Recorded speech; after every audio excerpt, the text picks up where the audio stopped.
Hey folks, in this interview, I'm sitting down with New York City-based photographer Jesse Dittmar. We're talking about a recent photo shoot he did with Roger Stone.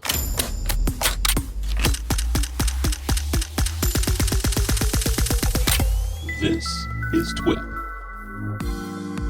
Welcome back to another episode of This Week in Photo. I'm your host, Frederick Van Johnson. Jesse Dittmar is here on the hot seat. I called him up or sent him an email, asked him to come on after I got his newsletter showing a familiar face. And all of his emails, for the most part, have familiar faces in them. But this one was someone who's kind of in the news these days, Roger Stone, a recent pardonee. Is that the phrase? A recent person that has been pardoned by President Trump, got out of jail for lying to Congress, I think, and Trump let him out. And I want to see how the photo shoot, regardless of your politics, I'm more interested in how it was shooting somebody with a personality that big. Jesse Dittmar, welcome to the show, man. How you doing? Thanks, Frederick. Thanks for having me. Maintaining during these trying times, but it's always amazing when we have to talk about a photo shoot that I did and someone as newsworthy as Roger Stone that I got to meet and make art of. Yeah. And you do and I wasn't kidding. Like when I get your emails, it's even when we did our first interview, just looking at your portfolio, it is a literal who's who of Hollywood, I guess New York, but it's a who's who of the entertainment industry. And this latest one is not entertainment, it's politics, right? It's Roger Stone, who's famous for a variety of reasons, which we don't need to go into here. The latest of which, like I teased about, was him being released from prison after lying to Congress through a pardon from the president. How was it? Like take me through that. Like, what was the initial contact with his people? Was it like, hey, we got, or was it through your agency? How does that happen? How does that flow happen? Well, I photographed him for the New York Times. So, basically they reached out and asked if I wanted to take a portrait of Roger. I didn't know who Roger Stone was at the time. This was not, we didn't do this shoot last week. This shoot was done right before the 2016 election. So very newsworthy, very current in the grand scheme of things. But, I didn't know who Roger Stone was at the time. And so it happens like a lot of my shoots happen, which I get an email from an editor. They ask if I'm available. And I was, and I went up to Roger's apartment in New York City and took his portrait. And it was just, the world has unraveled since then. Yes, his world did, for sure. The world is quite different since then, that's for sure. And so he's been popping up in the news lately. Before this, it was that he was convicted by Mueller, and he got unraveled by the Mueller investigation. And now he's out, and he's been commuted. It's not surprising, but it is certainly shocking, like most things. I don't know if those two things could be exclusive, but they are to me.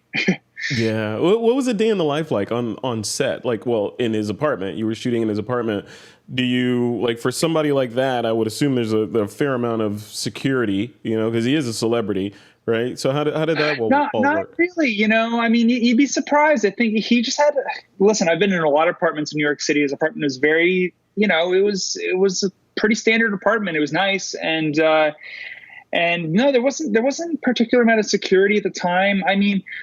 Listen, if you transport yourself back to the summer of 2015, and no one thought that Donald Trump was going to win. And, except for maybe Roger Stone. And that was clear upon meeting him that he felt that. But everything was kind of,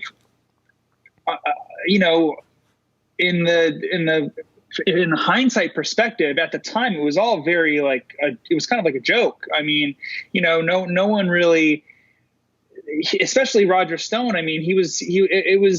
No one really took him seriously at the time. Yeah. And, there's a lot of reasons to now look back on that, and we should have taken him more seriously. And so that was my interaction with him. It was very, he was extremely, quirky and outspoken and bold. And he was the way he was speaking and interacting with me was all just it was a lot. It was a sensory overload. And I Like didn't in know what whether way? Was he loud and boisterous, or was he just like, he was animated? boisterous. He was boisterous. He was animated. I mean, the kind of general scope of the shoot was that he had just dropped off the Trump campaign, and he was writing for the Daily Caller, which was a website that no one really knew or cared about at the time, which is now like pretty controversial. And he was writing about fashion for them. So it was kind of like, Oh, wow. This crazy guy who worked with Nixon, who like wears weird suits. We're going to like take a picture of him with his suits. And I wasn't really cued into how controversial he was politically. And I got there, and then all of a sudden he immediately started talking about how Trump was going to win in a landslide, which at the time, again, was laughable. This is like August 2015, and then he started talking about how the Clintons had murdered a bunch of people. And I was just like caught off guard with how crazy that is. But then he was like, I wrote a book about it. And so I didn't know. I wasn't really trying to get into these topics. Usually I try to, keep it pretty conversational and stuff I can talk about. I can't speak to conspiracy theories about the Clintons being murderers. So it was definitely topics of conversation that I wasn't prepared to go into. So that I found it very jarring because, when someone tells you kind of wants to start talking about conspiracy theories that, again, I wasn't really sure how seriously to take that. I just don't know where to go with that conversation. So it was an unusual session in the sense that he was purposefully trying to move the conversation into places that were very, very fringe and play. I consider myself well-read, well cued in on the news. I'm a news junkie. As you look in my work, these are everyone I take pictures of. I am cued into in some aspect. I love art, music, movies, news, and certainly politics. And he was talking about stuff that I was just like way, way over my head in the rabbit hole of conspiracy stuff. And so it was hard. It was definitely difficult to like navigate that conversational experience and make good portraits. Yeah, like when you're making a portrait like that, how, and we talked about this when we did our first interview, just how you interact with people, and you described very eloquently how you are able to separate your fandom, or fanboy-ishness from being a photographer and putting yourself on the same level with the subject, so you don't feel like, hey, can I get your autograph? And then they go into celebrity mode. Did you have to do the same thing with Roger Stone? Like, when you're talking to him, do you have to like pretend like, or not pretend? Well, yeah, pretend like you have, I believe that the Earth is flat. That kind of thing. Definitely. I mean, definitely not. I mean, I'm not going in there pretending like we kind of alluded to in the past. I'm not going in there pretending something I'm not. I definitely use similar skill sets in that I don't try to bring my preconceived notions about someone's politics to the interaction in front of me. I'm not going to go in there and start talking. I don't have a desire to start talking politics with him because, it's not something, my point of not fanboying over a celebrity that I like, that I'm a fan of, is so I can connect with them on a personal level. It's really hard to connect with someone who's gushing over you. And the same thing applies here in different way. I mean, wasn't going to gush over Roger Stone for any reason. But I'm looking for a connection. I'm looking for the ability to get focus, especially from someone like him who was so unfocused. I want to start talking to him about something that he can lock into, so I can get that look of focus in my portrait. So I'm not going to talk to him about political conspiracy theories or pretend like I know about them, because I don't. And then he would quickly be able to kind of figure that out by talking. I just don't. Like I said, some of the things that you were bringing up, I didn't even consider to be, I didn't even know about, as far as that they were even conspiracy theories. So, so I tried to keep it, I had met Trump on previous photo shoots, so we talked a little bit about him, and that was something that we could have a common experience about, knowing a similar person. I mean, again, this was, it feels like a million lifetimes ago, even though it's very current. And yeah, this was 6 months before, this was actually 4 months before Donald Trump was elected. So, completely different landscape as far as, how serious I was taking that. And so I was speaking about, again, things that we could have common experience on, which is, not a lot with the Roger Stone. Yeah, and so that's what makes it. And then you start, as a photographer, start trying to figure out other ways to make an interesting picture, which, I tried messing around with some double exposures, which I felt was, a good representation of the experience I was having, which was just like very chaotic and very duplicitous and very schizophrenic. My gut instinct is try to connect with the person in front of me, regardless of their past or present views, because I'm a portrait artist and I'm trying to take a picture of a person. And if that's not going to work, which it doesn't sometimes, then I move to trying to make something visually interesting and something that kind of represents my experience. Because my end goal is to try to transport the viewer into the room with me and kind of like get a sense of what it was like to meet this person. That's what my portraiture is really about, is what's it like to be in front of the person that I'm in front of. And if I'm in front of someone who's being the way that Roger Stone was being, then I started to try to make photographs that represented that experience, which was, as I said, very sensory and a sensory overload of information and opinions that I am not usually in front of. Yeah, it's a brand new experience. When you got up to the apartment, how long did you have with Roger to get the job done? We had a good amount of time. I feel like we were there for a couple hours. It wasn't, it was lucky to be able to get to someone's apartment. I mean, especially someone like Roger Stone. His apartment is just such a amazing visual museum to himself, and his views and his interests. He's got posters of Nixon everywhere. He's got a tattoo of Nixon on his back. It's like, I saw that. His apartment was intense as he was. And so I always like to be in people's spaces. I sometimes have the privilege of being able to get into people's spaces and take their pictures there. So, sometimes I'm not so lucky. I take someone's picture kind of in a boring office or hotel room. And so I'm always just fascinated and excited to get into someone's space. It really, in my mind, it really helps the picture. Usually someone's more comfortable in their own space. And, again, I'm looking for engagement in my pictures, and I'm looking and part of being engaged, I think, is being comfortable. It's hard to get engaged when you're on edge.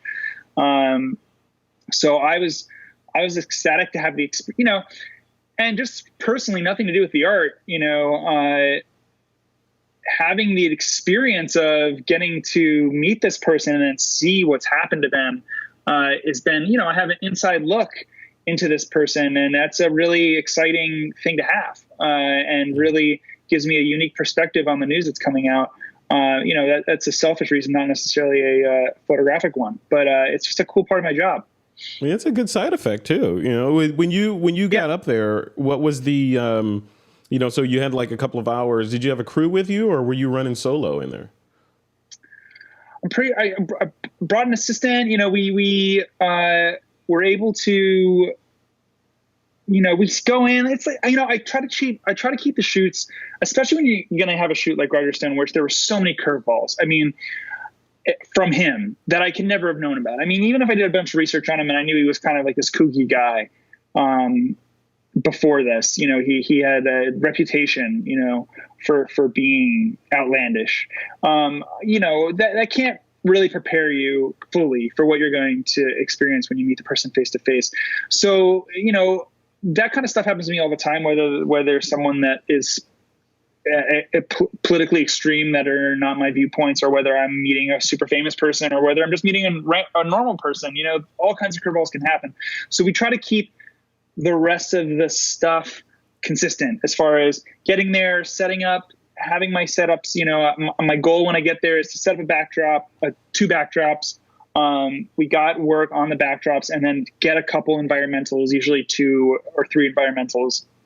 Luckily, his apartment was big enough for that to happen. So that's what we do. We get in there.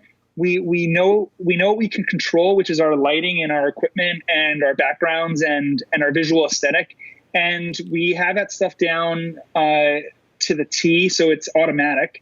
And so then when someone starts talking to me about insane things, it doesn't completely throw me off my game of like blurry pictures or badly lit pictures.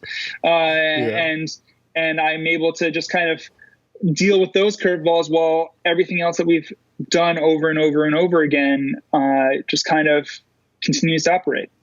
Yeah.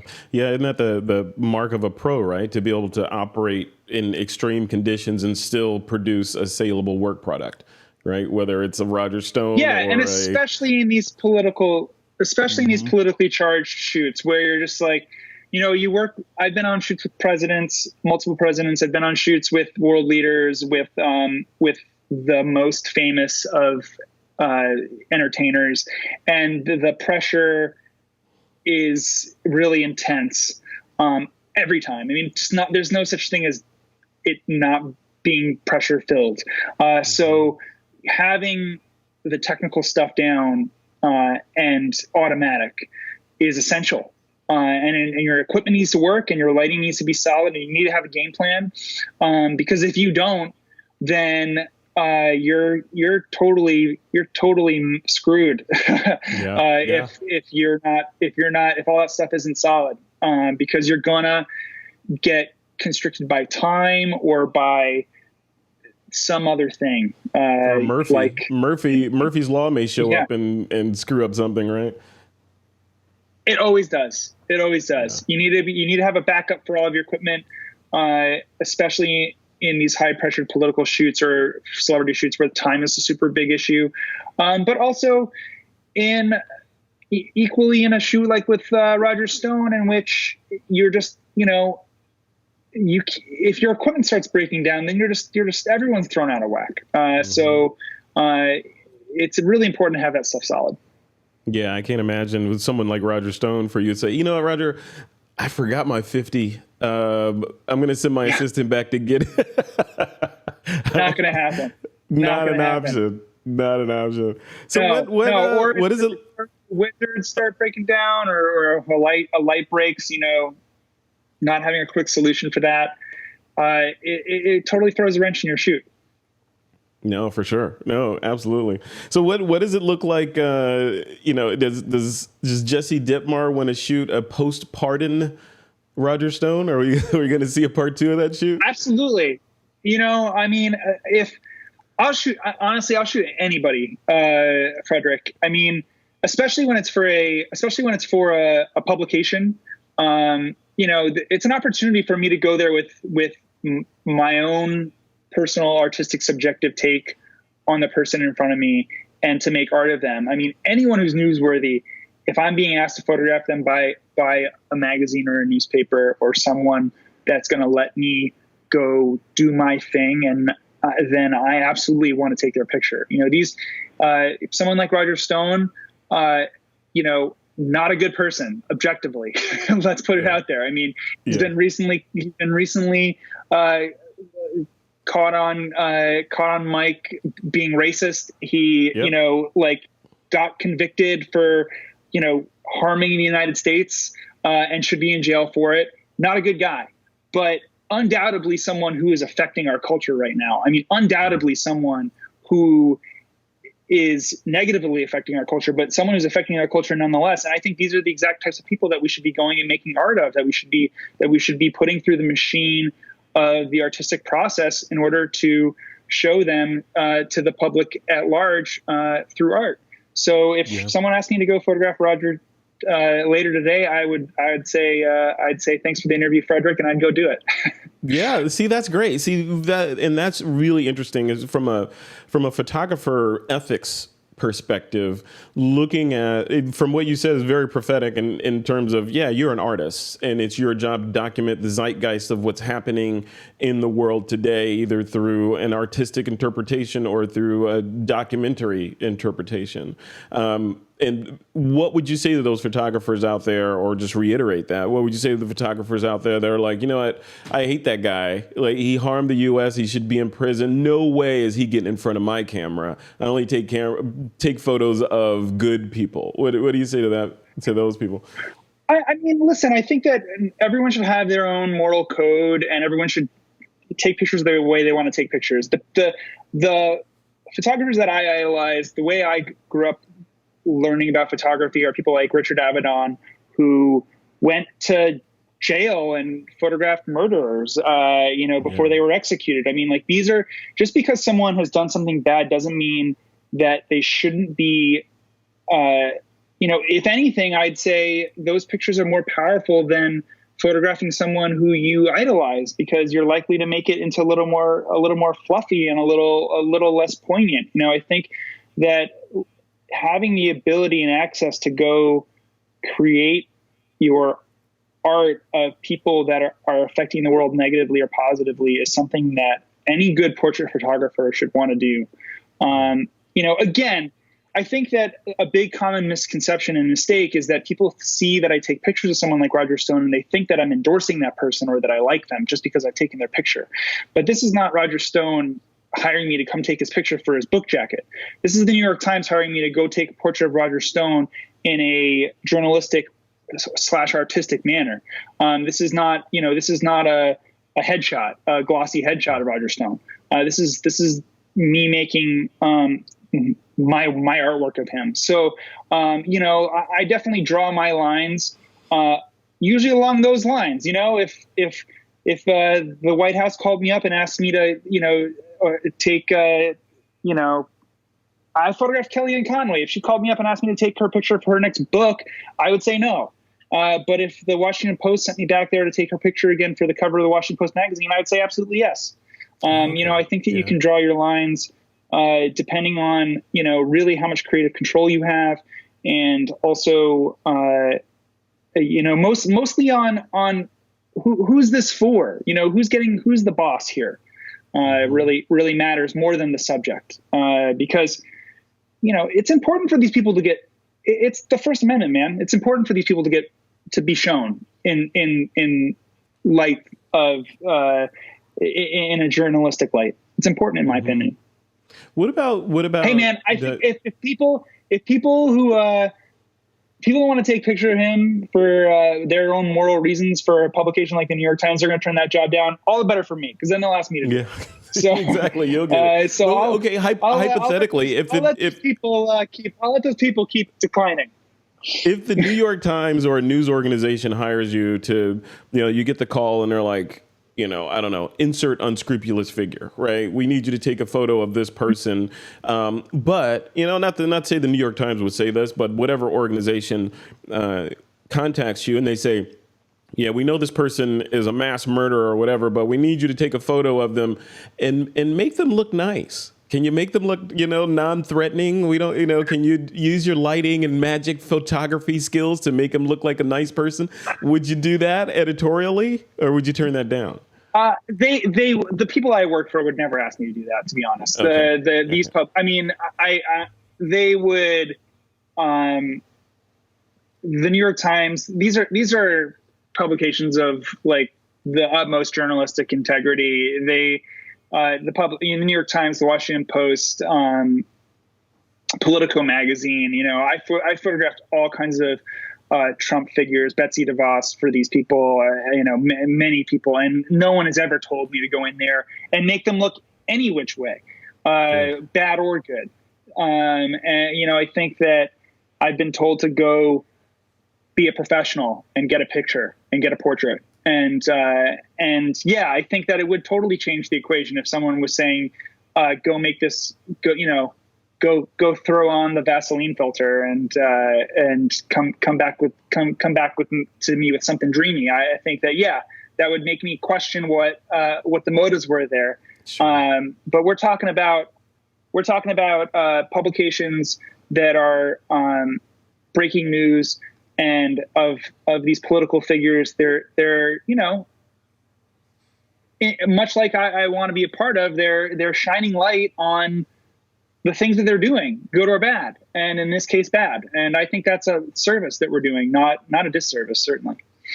Love it. Jesse Dittmar, thank you for coming on, man. I appreciate the agreeing to chat with me at the last minute. This is great, and we'll throw some of the images of Roger in the blog post for this, and hopefully I will have been showing some as we were talking about Roger Stone. Totally.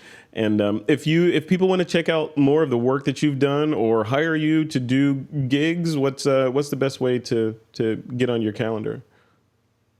I mean, the best way to follow my new work is to check me out on Instagram. It's my name, Jesse Dittmar.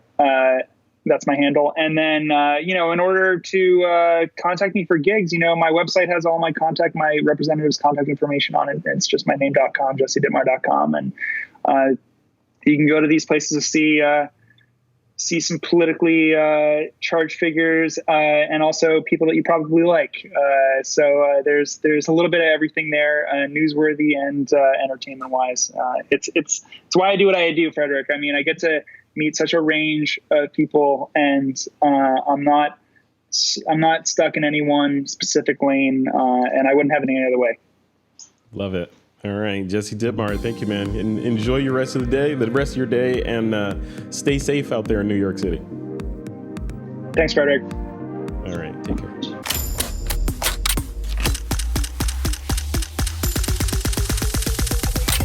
This is Twit.